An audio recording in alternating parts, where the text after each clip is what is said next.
Aujourd'hui, nous découvrons des façons de développer les compétences visio-constructives de votre enfant.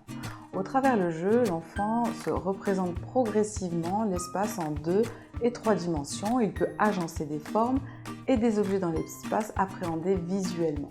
Ces compétences sont importantes pour votre enfant dans son quotidien et notamment dans ses apprentissages. Le jeu permet d'organiser et de structurer la façon dont votre enfant analyse et reproduit des agencements spatiaux comme construire un mécano ou reproduire une figure géométrique.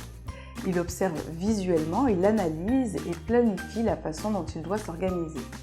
Le jeu du totem est un exemple parmi d'autres qui est très intéressant par la façon progressive dont il aborde l'espace visio-constructif. Votre enfant peut s'attacher à des éléments de forme, de couleur, de dessin.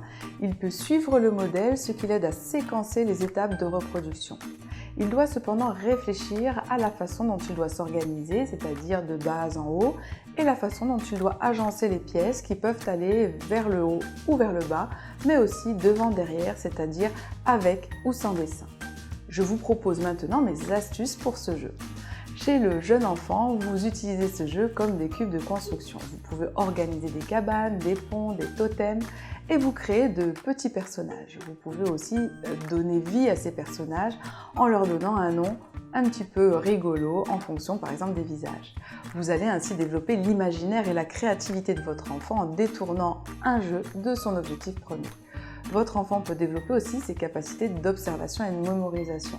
Le triangle à lunettes, le cube au gros nez.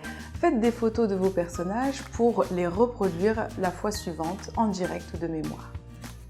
Autre variante rigolote mais plus complexe, vous répartissez les pièces de façon équitable pour avoir à peu près les mêmes formes. Vous ne vous attachez pas forcément à la couleur ou au dessin, mais uniquement à la forme des pièces que vous distribuez. Le cube, le pont, le cylindre, la croix, la barre. Une fois les pièces réparties, vous avez 2 possibilités. La première, vous construisez un modèle avec un certain nombre de pièces sous le regard de votre enfant. Au début, la construction est relativement simple, puis vous augmentez la difficulté de construction en fonction des réussites de votre enfant et de vous-même. Un enfant un peu jeune commence par reproduire la même construction avec le modèle sous les yeux. Un enfant un peu plus grand peut reproduire de mémoire. Concrètement, vous cachez votre réalisation et votre enfant refait de mémoire, puis ensemble, vous contrôlez la construction. C'est ensuite à votre tour de réaliser de mémoire en fonction de la construction et de la réalisation que votre enfant va préparer pour vous. En plus de ses capacités visio-spatiales et visio-constructives, votre enfant développe son langage et ses capacités d'observation et de contrôle de l'erreur. Dernière étape, vous cachez ce que vous faites et vous décrivez à votre enfant avec le plus de précision possible la construction que vous êtes en train de réaliser.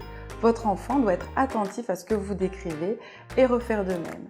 De cette façon, vous allez retirer le cache pour pouvoir après contrôler et vérifier si vous avez respecté les différentes reproductions et été suffisamment clair et précis dans vos indications.